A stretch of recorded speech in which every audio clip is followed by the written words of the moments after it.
intsha inkosi yasebuhleni njengamanje lamadoda esemaningi kakhulu esamultiplier asezele lamadoda usukuthi uma ulalela uthi ulalela inkundleni zokuxhumana uthola kunabantu nje abaphumela ukuthi nje bazojivaza lenkonzo kaThixo. Hawu sinentsha nabaJehova share kodwa manje asobuye sibe nethuba lokuthi ezinye izinto sicaphune lapha ezincwadini zehlakaniphi ukuze intsha izofunda ingadidiswa ngabantu ngoba kulesi sikhathi esikusona badidiswa kakhulu abantu. Ayidliwa ngani inyama yengulube kwaShembe. Levi 11 verse 7 neverse lika 27, Deuteronomy 23 iverse lika 13 uyobusa uyongifundela lika 18 funda 7 nengulube lapha abantwana bahle basezulwini uma kuya ngoba niqinelwa ngabantu befuna ukunididisa endabeni enkulu kangaka kaShembe bethe nayi ingulube zaphose kolwandle lezi ezayingahlambulukile. Cha bona ningadideki, leli iBhayibheli elifundwayo enkonzweni lihlukene imikhakha emine lingama categories awu4. Leli iBhayibheli lapha liqala khona kunezincwadi zendoda eyafundiswa inkolo ezweni lase-Afrika eyayisuka ezweni lakuba kwaMidiyani kodwa yafundiswa inkolo e-Afrika. Le ndoda igama layo kuthiwa uMoshe, ngolimi lwakubo thina sithi uMose noma uMoses. Ithi inkosi yaseKuphameni lwangaphuma Sikode lo mbhalo wabhala leli iBhayibheli wayifunda inkolo ezweni lase-Afrika wathi amasiko kuleli iBhayibheli awamaXhosa, amasiko kuleli iBhayibheli awamaZulu, amasiko kuleli iBhayibheli awabeSuthu, awase-Afrika ngoba wabhala iBhayibheli lokuqala okuthiwa yiTorah wayisezweni laseGibhithe e-Afrika. Waseyiyeka imfishi uShembe lexovekile yeTestamente leli lama-Synoptic Gospels lama-Protestant wathi yena mesabeni uJehova sisizukulwane ngesizukulwane nigcina imithetho yakhe anilobelana uJehova ngenceku yakhe uMose. Wayeka yonke lento ngoba into engaphazamisekile eyandoda yafundisa inkolo e-Afrika egama la uMoses. Awufundeke wayengakafiki uJesu lapho kwakuyisikhathi sike soMoses, isikhathi sabaprofeti. uJesu wathi mayememeza amadimoni ede wangena ezingulubeni zasangana zawulwandle kwakungesikhathi lesobungane. Ngikhuluma ngesikhathi sobudala ke manje emuva engakafiki uJesu. Levi 11 verse 7 nengulube noma yahlukanisa inselo, noma idabula inselo. Ukuhluka inselo ke lokho ehamba ngakho ihlukene kabili, noma idabulile inselo kabili, idabula inselo kabili ayetshisi kodwa ayihlwabusi. Ukwetshisa yilokho okwenziwa inkomo mayikade idlutshani uthi uyibona mayisingathi sihleze sibayeni uthola ukuthi lokho ihlafunile iyetshisa iyahlwabusa.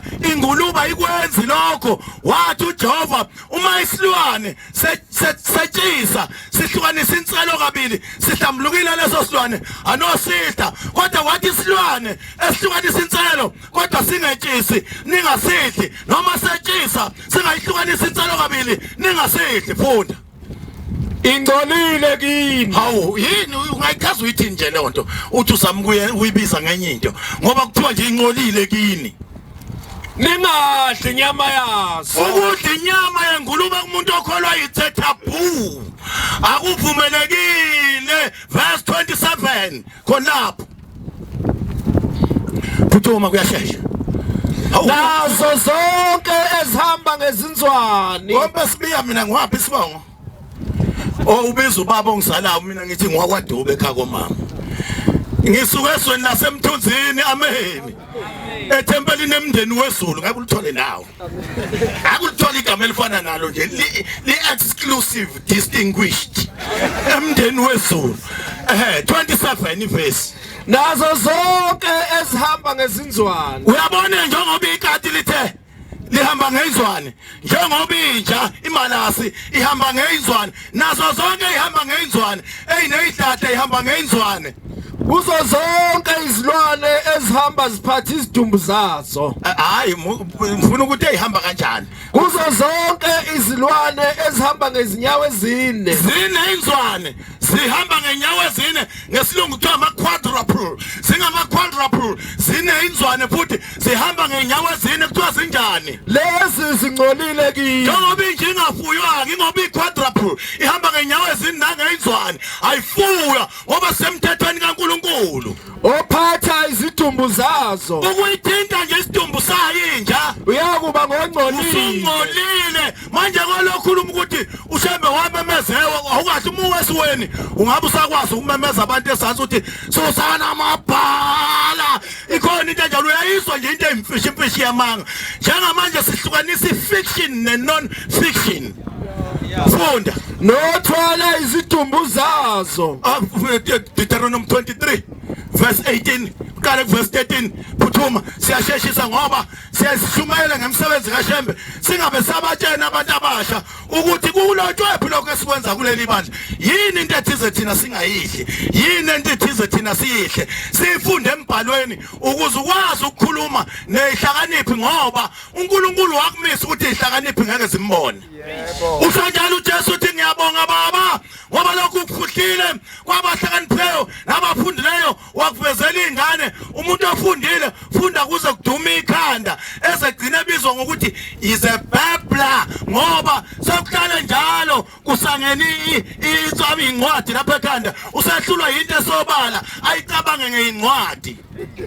makube khona isigaxa makube khona isikhali makube khona isikhali funda ezikhalini zakho makube khona isimbo ezikhalini zakho uma uphethe izikhali zakho nje uhamba fanele kube khona isimbo ngoba ikhona indoda yakwangema eyathi mayijika ingene ehlathini yalungisa lokho eyayikulungisa yathi mayisihamba ibanga elide wafika uNkulunkulu wakhuluma kuyona wathi nawe ungema uyingelosi ohamba nawo nje obuhambisa izwi lami uyishiye lapho beke khona lento wayibeka obala ungayihloniphisile usuhamba wedwa buyele emuva yabuyela indoda yasemangadini yahamba isimba ngobhoko isiqhanda ngezinti ngoba ifuna ingelosi ngoba ingelosi isele igadelo doda ubeka obala uShembe waba clean kungabi khona ama toilet kusenamahlathi but manje bakhuluma ngokuthi we keep our environment clean uShembe wathi lento ningayibeka obala ngoba kufika imvula ziyiwashe iyemfuleni kulamanzi eniwaphuzayo namuhla bakumemezela namuhla kodwa kwasho uShembe kudala kodwa wayefunda encwadini kaNkulunkulu nanti iBhayibheli funda uthi lapho unyayo uyayizwa yayibeka iqondiswe nje awuthi mina ngihloniphise kuthi lapho uya ngaphandle umbe ngayo ebese uyahamba ngalento oyiphethe uphenduka uphenduka usibekele isizathu lesokuthi inje ingafuye eNazaretha qhubeka uze uthi wenzekani ngokuba yebo uJehova uThixo wakho uThixo wakho unjani uyakuhamba phakathi kwekamu abalaziki ikamu indawo lapho esikhonzela khona uNkulunkulu nasekhaya lakho uyamkhonzela uNkulunkulu kodwa khona indawo okuthiwa ikamu la sikhonzela khona uNkulunkulu sisuke sihlezi ngokuhlukana nabesifazane ngoba leli gama elithi ikamu lisukusela egameni lesingisi elithi camp sisuke sikhempile sisekhempini ngakho kuma sekhempini uJehova uyafika funda ukukhulula usuke zosikhulula kuphi hamba nayo nokuchitha izitha zethu phambi kwakho ubuka qhubeka angakubona okungcolileyo inja angakubona uzofulathela uJehova ngoba inja ivela iqulusi ibeke uthole sekuneyingqapheli nje egcekeni eyibekwe yinja ingelosi ithi mifika ebesibona lamanyala bese yakufulathela uNkulunkulu angashisi busise emzini wakho ungayifuyi nje Nazareth is part of cleanliness inhlanzeko verse 18 ungayilethi inkokhelo kaNondindwa ingano yakho ihambe yayondindwa uyayasa isebenzi isibuya nemali yakunika ibuya noshekasi yakunika ungayilethi inkokhelo kaNondindwa nenani le inja yakhe inyelezela uvele wadayisa imhlwane o20 umhlwane 20 umhlwane inyelezela inje yakho ususuka uthatha leyo mali imali kaNondindwa nemali odayise ngayinja phakathi kwendlu kaJobe ulethe leyo mali endlini kaNkuluNkulu ukhokhela isifungo uzokhokhela isifungo sakho sasekukholweni ngokuba kokubili lokhu kuyisinengiso ngiyabonga baba isinengiso lento entsha nekaNondindwa isinengiso uNkulunkulu manje kabantu uma benidida ningadide ngoba ubuNazaretha inkolo ephathelene nani negama elithi ubungcwele igama elithi ubungcwele lishoni na lisho yini lisho inhlanzeko amen ake ngithinte le ndaba yokugcina ukuze uhlale 9 verse 2 imsebenzi 9 verse 2 imsebenzi lapha imsebenzi 19 verse 9 phuthuma 24 verse 5 kuyimsebenzi uphinde ugcume lapha uye kuversini lika 22 phuthuma kuyashesha siphi insizwa kufanele ngabe niyalibanga iBhayibheli ngoba uyangibona ngiyasheshisa nje sengiyaqeda nje manje ngiyasheshisa umsebenzi imningi ngibize emningi 9 verse 2 9 verse 2 19 verse 9 kuyimsebenzi 24 verse 5 kuyimsebenzi uphinde wagcuma uye ku22 umuntu yebo simfumane umuntu uyezwa ke eyishinga angithi nina niyadelelwa nina amaNazaretha evusa umsindo kodwa bathi abantu amaNazaretha ayisayo uthi uFiliski emangala esikhulwini sakwaJuda umangalela uPaul uthi simfunele lo muntu eyishinga uyeyisa lo muntu uvusa umsindo kuphi kubaJuda bonke uvusa umsindo kubaJuda bonke uPaul umpostoli angithi uPaul funda abasesizweni lonke eyinhloko yokuhlobo lwamaNazaretha uvela phi pho ukuthi wena wayengenye into uPaul ngoba phela kuthiwa umpostoli Paul akushiyo ukuthi umNazaretha uPaul wayengumfundisi webandla lamaNazaretha nanti iBhayibheli lithena eyinhloko yehlelo lamaNazaretha verse 14 khona lapho kade ufunda khona wena nsizwa usuhle siphansi verse 14 lapho ubulivalelane lakho yini funda lapho wena usuyitholile wacela kuye izincwadi zokuthi ebheke eDamaseko wayonzana eDamaseko emabandleni uSawuli ukuze kuthi uma ebafumana abantu abazendlela isilisa nesifana hayi busisa kahle ukuthi leyo ndlela umi kanjani ufundisise kahle ebafumana abanjani abantu abayilendlela nakho ke manake amaKristu pho aqhamukapi ngoba ababekholwa uJesu babebizwa ukuthi abantu bendlela kwakuthiwa abendlela babengabizwa ngokuthi amaKristu ababelandela uJesu babebizwa ukuthi abantu bani balendlela funda ke uverse 14 lapho insizwa yakithi wayobulala abantu balendlela awakakayitholi namanje lo mbhemu engane befunda incwadi phela yemsebenzi 24 uverse 5 sengithi ke kuleyo ncwadi kepha ngiyavuma lokho Paul kuyiphendulela uthi ngiyavuma ukuthi yini ngendlela mana ngani ngendlela le ndaba kaJesu yayihlala ibizwa ngani ngendlela kwakuhlale kuthiwa yini indlela 19 verse 9 khona lapha emsebenzini ngendlela abathi yedukile ngiyomkhonza onginjalo uThixo wamfunda ngendlela abathi bona yedukile ishiya leyo funda ilandelayo 19 verse 9 kepha abanye babelikhuni sekwenze njani manje kepha abanye babelikhuni uyazi lahlekiswa yini bengakholwa sengivele ngakhuluma nje akaze ngihlabelele uhlaleleni kusisa ni auke uhlalele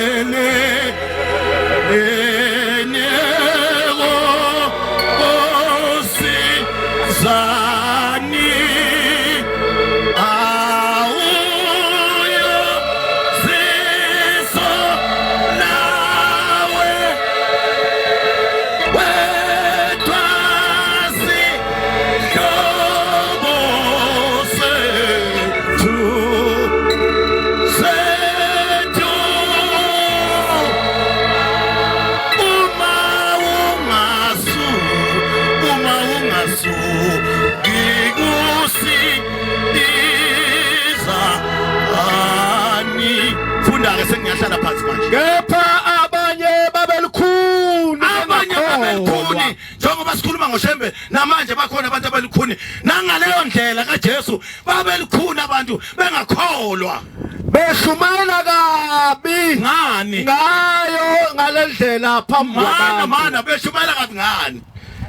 Babeshumayela kabi ngayo lendlela phambi kwabantu. Babeshumayela kabi ngalendlela. Wayeseyafika uShembe sabethi baqedile sebeze bakhe into eyakhiwa ngo 313 lapha na kuyi Council of Nicaea babakha iChristianity baze bayiphelisa ngo 395 lapha eLaodicea beyakha lento ngo 395 bayakha base bakha imithetho benza lento kuthiwa i-Edict of Milan bakha imithetho yabo eyayiphambene nenqubo eyayimiswa uJesu wayeseyaqhamuka uShembe ekugcineni sabethi baqedile bafundisa abantu imfundiso engekho i-man-made religion inkolo eyayenziwe ngabantu. Wafika uShembe phela ezulwini wafika wawubani igama lakhe sefikile waba ngumqali wani wayibuyisa indlela eyabulawa lemuva wathi uyayiqala futhi lendlela manje. 11 verse 25 ngihlale phansi imsebenzi 11 verse 25 ngihlale phansi. Yabulawa kudala indlela kaJesu kodwa yafika yavuswa uShembe waba umqali wendlela. Wathi uPetro esangeni iyo Isho njalo. 11 verse 25 nakho ke mina ngifuna le Khona uBanaba wemuka. uBanaba wahamba Waya eThasu. wayethasu Ekufuna uSawuli. wayihamba efuna uSawuli Semfumene. wamthola Wamisa eAntioch. bayezweni lase-Antioki Babebuthana nebandla. babuthana nebandla e-Antiokiya Waze waphelela umnyaka. waphela unyaka beshumayela ezweni lase-Antioki Bafundisa abantu abaningi. bafundisa abantu abaningi. Waqala eAntioch abafundi. Bathiwani Kwathiwa abaKristu. wayekade ahambe emhlabeni phela i-era yabapostoli le kwaqamba abantu base-Antioch ngoba beshumayela ngoYesus Christus base bethi abangamaKristu ngoba bakhuluma ngalo Jesu Kristu kanti ubaba wabo wayithe bangobani cha wafika bengamaNazaretha ngoba na incwadi ka2 verse 23 uMateyu ithi weza wahlala eNazaretha uJesu kuba kugcwaliseke okwashunywa labaprofeti ukuthi uJesu yothiwa umNazaretha kodwa bafuna ukumbiza ngomNazaretha bathi Jesu wase Nazaretha ngoba bafuna ukuba nalento ukuthi it was just a city of Nazareth kanti kwakuyinkolo yena uqobo lakhe wayumNazaretha ingakho uShembe ngomeni yakhe ka40 ethi mthandi wamaSamaria ngithanda ungikhulule ngoba uJesu wathi ethunywa kubaJuda kodwa waya emaSamariyeni kulowa nkosikazi owayinamadoda awu9 eneyeshuma ongeyona yakhe wayesethi uJesu basebethi ke manje hlala nathi insuku entathu siphuzise njengalomfazi omphusile wathi ethunywa kubaJuda kodwa wawathanda namaSamaria besethi uShembe mthandi wamaSamaria usho ukuthi Jesu ngithande ungikhulule ngoba uJesu wathanda amaSamaria owakithi eNazaretha indlela kaJesu lapha eNazaretha Nkosi buseni kuzwini